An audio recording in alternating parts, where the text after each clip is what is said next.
रघुरूप सनातन कीर्तिधरं धरणीतल कीर्तित जीव कविं कविराज नरोत्तम साख्यपदं प्रणमामि सदा प्रभुपादपदम् कृपया हरिकीर्तन मूर्तिधरं धरणीभरहारक गौरजनं जनकाधिक वत्सल स्निग्धपदं प्रणमामि सदा प्रभुपादपदं। जय प्रभुपाद। श्रील प्रभुपादेर हरिकथामृत प्रथम प्रवाह। ঐশ্বর্য বীর্য জ্ঞান বৈরাগ্য যশ ও শ্রীর জন্য আকাঙ্ক্ষা বহির্মুখ জীবের নিসর্গগত। বহির্মুখ জীব আমরা ভগবানের দাসত্ব ভুলে, ভগবানের সেবা ভুলে নিজেরা ভগবানের মতো ভোগী সেজেছি, যার ফলে আমরা এখানে সে চাইছি ঐশ্বর্য হোক, বীর্য হোক, জ্ঞান হোক, বৈরাগ্য হোক, যশ হোক আর শ্রী হোক।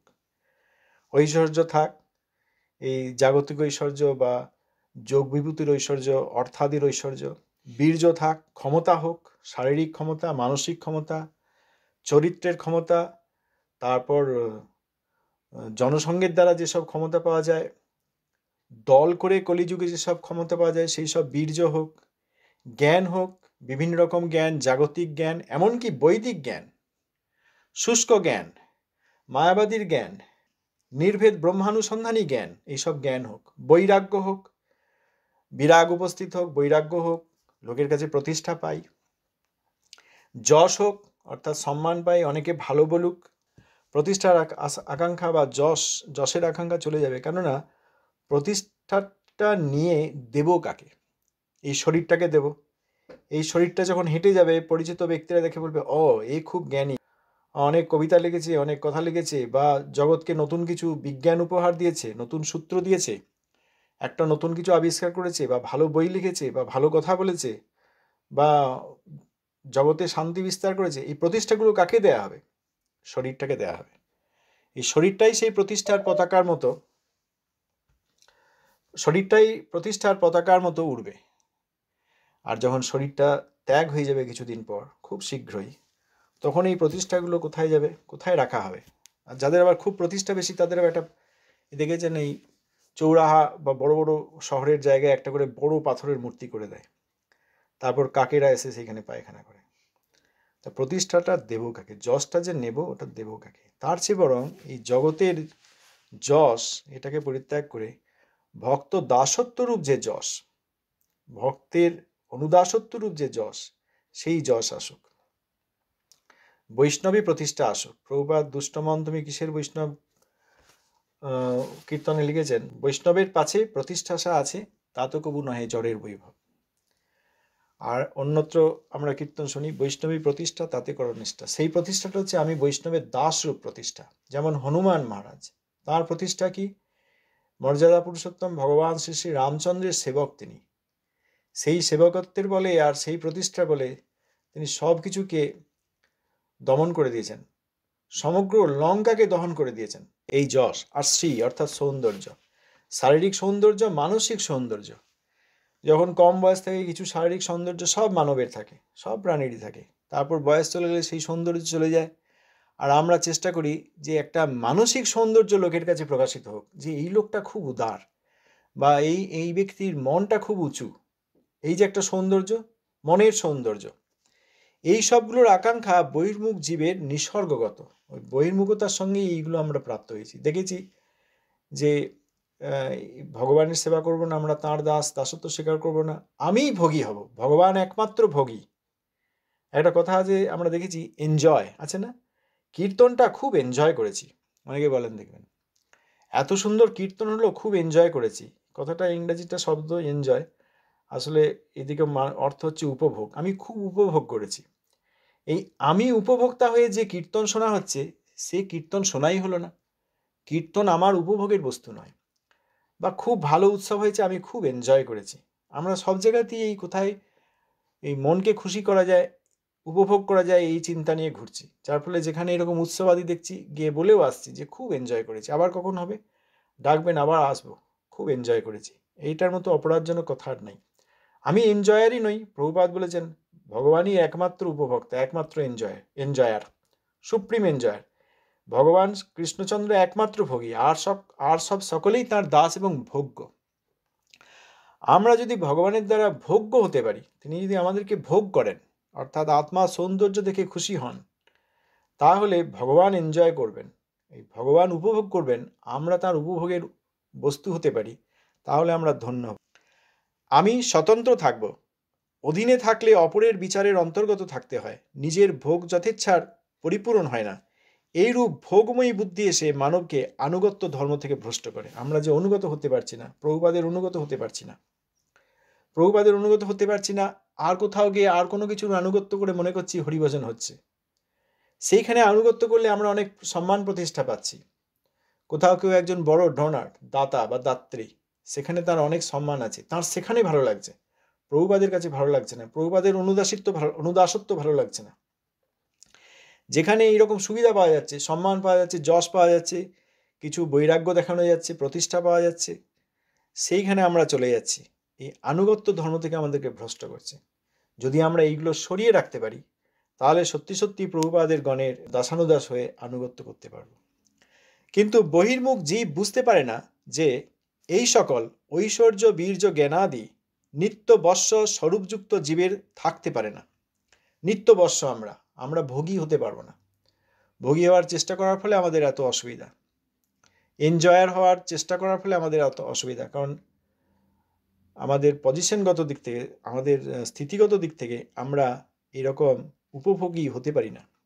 অতএব ঐশ্বর্য আমাদের পক্ষে থাকা সম্ভব নয়, বীর্য আমাদের সম্ভব নয়, জ্ঞান বৈরাগ্য আদি সম্ভব নয়। ঐশ্বর্য, বীর্য, জ্ঞান আদি, অর্থাৎ জ্ঞান, যশ, শ্রী, এসব থাকা সম্ভব নয়। নিত্যবশ্য স্বরূপযুক্ত জীবের থাকতে পারে না। আমরা ভোগী বা উপভোগকারী বা ঐশ্বর্য, বীর্য, জ্ঞান ইত্যাদির অধীশ্বর হতে পারবো না।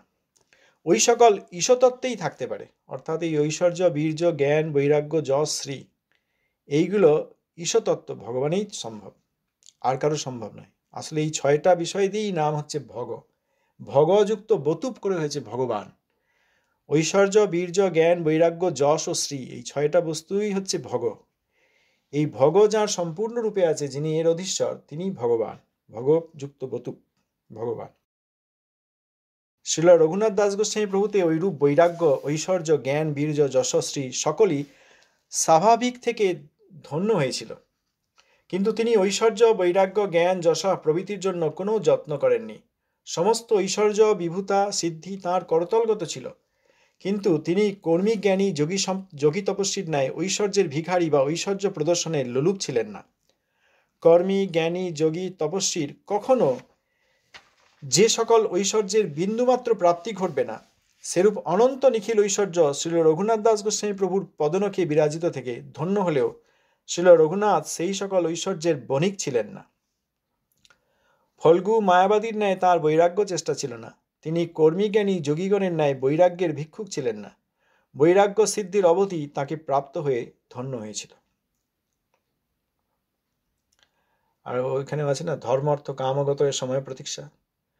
বদ্ধজীব ধর্ম এবং অর্থ এবং কাম, এই 3 বস্তু তাদের ভোগের জন্য, ভোগে লাগাবার জন্য চেষ্টা করে অনেক কর্ম আদি করে, কর্মজ্ঞান আদি করে, কিন্তু এইসব বস্তু বদ্ধজীবকে সেবা করে না। আর ভক্ত এইসব বস্তু চান না। একটা অফিসের বাইরে একটা অফিস থাকে, বড় অফিসার, তার অফিস থাকে, ঘরটা সাধারণত বন্ধ থাকে, কারণ তিনি অফিসে ব্যস্ত থাকেন, কারোর সঙ্গে কথা বলেন, কোনো কাজ করেন, আর তার সামনে একটা বেল থাকে, আর দরজাটা বন্ধ থাকে, বাইরে কর্মচারীরা থাকে। ওই বেলটা টুং করে বাজালেই সঙ্গে সঙ্গে বাইরের কর্মচারী জানে যে অফিসার আমাকে ডাকছে, কোনো কাজ আছে, দরজাটা খুলে আসে। সেই রকম ভক্ত ধর্মার্থ কামগত সময় প্রতীক্ষা, তারা এই কর্মচারীর মতো, দাসানুদাসের মতো বাইরে অপেক্ষা করেন যে ভক্ত কখন আমাকে একবার ডাকবেন। কারণ ভক্ত ভগবানের সেবা ছাড়া আর কিছুই করেন না। ভক্ত যদি আমাদেরকে ডাকেন, তাহলে আমরা ধন্য হয়ে যাব, কারণ তিনি তার নিজের কোনো কারণে আমাদেরকে ডাকেন না, ভক্ত বলেন না যে আমার ধর্ম প্রয়োজন, এসো, বা আমার অর্থ প্রয়োজন, অর্থ তুমি এসো, বা আমার অনেক কিছু করার আছে, কামনা আছে, এসো। ধর্ম অর্থ কাম তারা অপেক্ষা করেন, ভক্ত ডাকবেন। তিনি নিজের কোনো কর্মসিদ্ধির, নিজের কোনো স্বার্থসিদ্ধির জন্য ডাকেন না, তার নিজের কোনো স্বার্থই নেই। তিনি ভগবানের সেবার জন্য আমাদেরকে ডাকেন। অতএব কখন ভক্ত আমাদেরকে ডাকবেন এই বলে কর্মচারীর মতো বদ্ধ দরজার বাইরে বসে থাকেন, কখন একবার এই অফিসার টুং করে বেলটা বাজাবে, আমরা ছুটে গিয়ে তার সেবা করব। কখন ভক্ত আমাদেরকে ডাকবে, আমরা ছুটে গিয়ে তার সেবা করব, অর্থাৎ তিনি আমাদেরকে ভগবানের সেবায় লাগাবেন। ধর্ম অর্থ কামগত সময় প্রতীক্ষা। সুতরাং শ্রী রঘুনাথ দাস গোস্বামী পাদ বৈরাগ্য সিদ্ধির অবধি তাকে প্রাপ্ত হয়ে ধন্য হয়েছিল।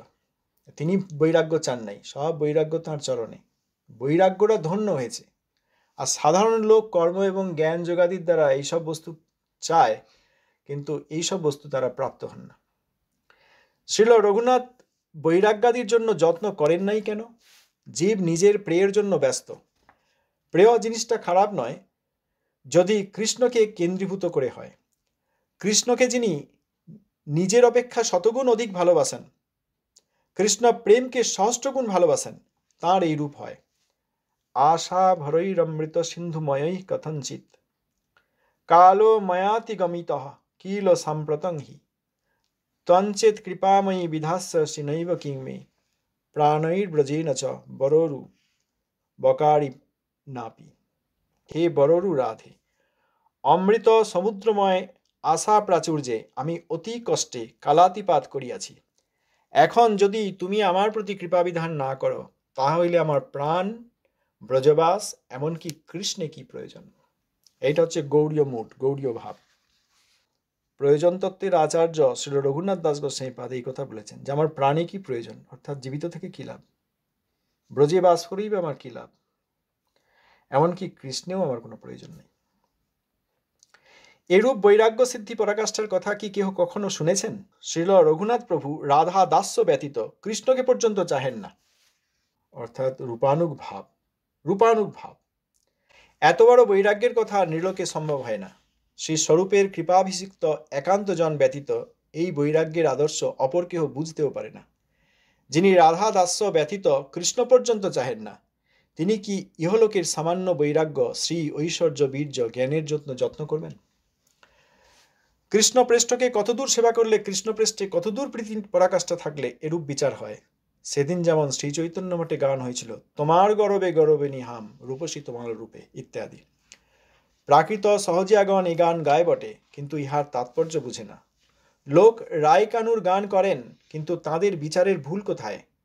রায় কানুর গানে প্রচুর সাহিত্য আছে, খুব কর্ণরসায়ন, তাতে মনের তর্পণ হয়। ইহাতে তাঁরা মনে করেন যে তাঁরা ভগবত ভক্তির কথার খুব নিকটেই এসেছেন। কিন্তু তাদের যে অসুবিধা রয়েছে, তারা নিজের স্বরূপ, কৃষ্ণের স্বরূপ, কৃষ্ণ প্রেমের স্বরূপ কিছুই উপলব্ধি করতে পারেন না, কেবল আত্মেন্দ্রিয় তর্পণেই ব্যস্ত। এই রায় কানুর গান গেয়েও আত্মেন্দ্রিয় তর্পণেই ব্যস্ত। নিজের সুখই তারা চেষ্টা করেন, নিজের মন ইন্দ্রিয়ের তর্পণ। ওই সকল গানে তাদের সেবা বুদ্ধি, সেব্যের ইন্দ্রিয় তর্পণ করবার চেষ্টা, অর্থাৎ কৃষ্ণের ইন্দ্রিয় তর্পণ করবার চেষ্টা, উদ্রিক্ত হওয়ার পরিবর্তে গানের সাহিত্য, কাব্য, সুর, তান, মান, লয় এত বড় হয়ে ওঠে যে তাদের সুবুদ্ধিকে ডুবিয়ে দেয়, এমনই মায়ার ছলনা। এমনকি এই কৃষ্ণ গান, কৃষ্ণ প্রেমরস, কৃষ্ণ লীলারস গান, এর মধ্যে যে সাহিত্য আছে, একটা সৌন্দর্য আছে, গানটা শুনতে খুব ভালো লাগে। গানে অনেক সুর আছে, অনেক তাল লয় আছে, অনেক মান আছে, অনেক সাহিত্য আছে, সুন্দর সুন্দর খুব মেলানো মেলানো শব্দ আছে, যেগুলো আমরা জাগতিকভাবে বুঝতে পারি, জাগতিকভাবে মাত্র বুঝতে পারি, এবং এইগুলো আমাদের কান, আমাদের মন, আমাদের হৃদয়কে আকর্ষণ করে নেয়। এটা মায়ার ছলনা। এই যে আমরা আগের দিন পড়লাম না, যে আত্মার বৃত্তি, আত্মাকে ঢেকে আছে মন, বুদ্ধি, অহংকার এর সূক্ষ্ম শরীর, আর ক্ষিতি, অবতেজ, মরুদ্গমের স্থূল শরীর। তো এই আত্মা, তার বৃত্তি হচ্ছে ভগবত সেবা, আর মনের বৃত্তি হচ্ছে ভোগ। এই যখন আমরা ভাগবত আদি শুনতে চাই, এই কৃষ্ণের রূপ, গুণ, লীলা আদির কথা শুনতে চাই, তখন আত্মার আত্মবৃত্তি নিয়ে আমরা শুনতে চাই না, ওই আত্মার সামনে যে মনের আবরণ আছে, সেই মনের আবরণ এইটাকে খেয়ে নেয়, এইটাকে ভোগ করে নেয়।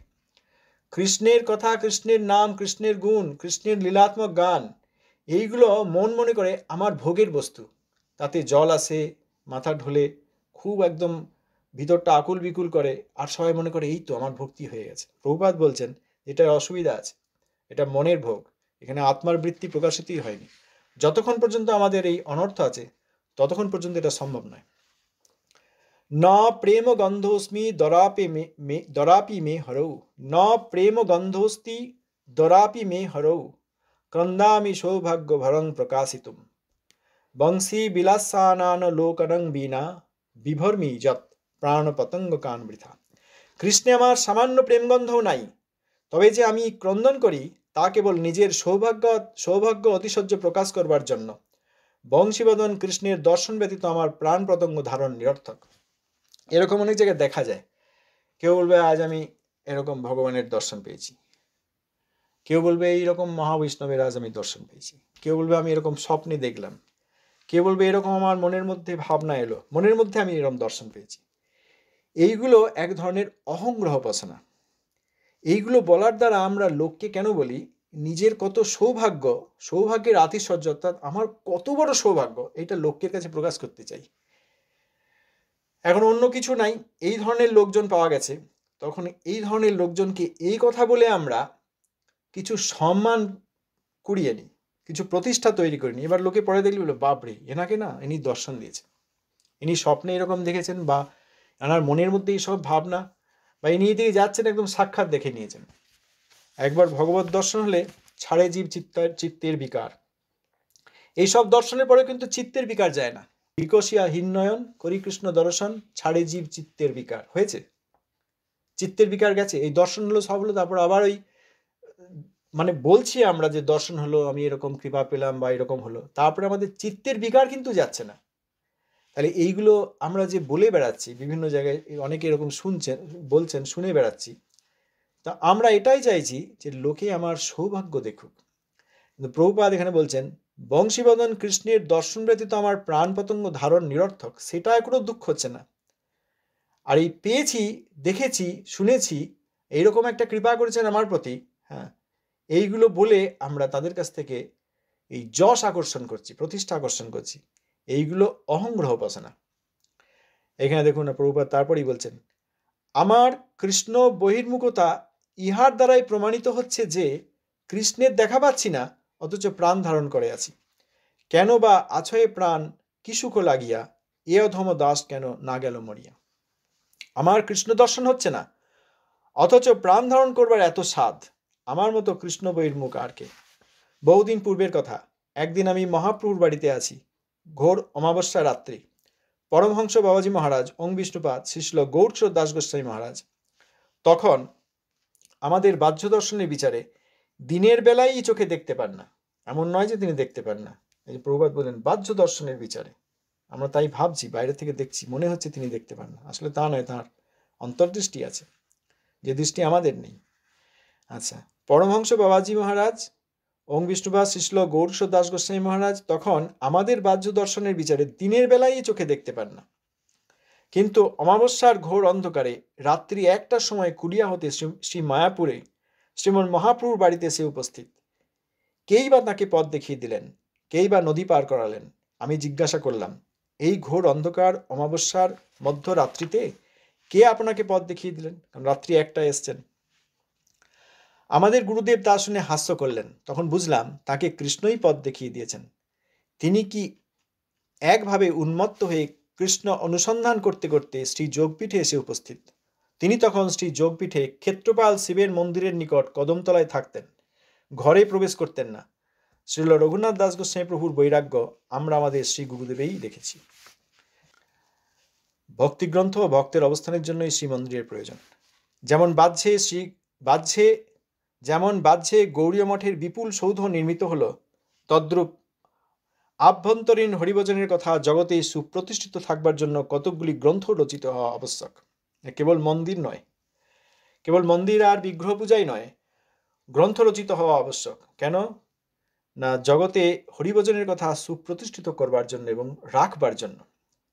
স্টক প্রস্তর আদি নির্মিত, ইট পাথর দিয়ে তৈরি স্টক প্রস্তর আদি নির্মিত মন্দির বা সৌধ অপেক্ষা অপ্রাকৃত কীর্তন চর্চার মন্দির ও নাট্য মন্দির স্বরূপ গ্রন্থ ভাগবত ভক্ত ভাগবত সমূহ রচিত হলে জগতে হরিকথা আরো অধিকতর দিন প্রচারিত থাকবে। এগুলো সময় কম, বোঝা দরকার। দেখুন বলছেন গ্রন্থ ভাগবত কি, তাহলে মন্দির ইট পাথরের মন্দির শুধু নয়, তার চেয়েও বেশি দরকার অপ্রাকৃত কীর্তন চর্চার মন্দির ও নাট্য মন্দির স্বরূপ কি গ্রন্থ ভাগবত আর ভক্ত ভাগবত সমূহ রচিত হলে, অর্থাৎ এই জগতের বিমুখ লোককে ভক্তি প্রদান করে ভক্ত ভাগবতে তাদেরকে উন্নীত করা। ভক্ত ভাগবত সমূহ রচিত হলে জগতে হরিকথা আরো অধিকতর দিন প্রচারিত থাকবে। এখন আসন নির্মিত হলো মাত্র, একজনের সমস্ত জীবনের উপার্জিত অর্থ দ্বারা ভগবত কথা প্রচারের দুর্গ স্থাপিত হলো বটে, কিন্তু এই দুর্গে থেকে বহির্মুখ জগতের সঙ্গ হতে কলি কোলাহল হতে আত্মরক্ষা করে এখানে বসে হরিকথা প্রচার করতে হবে।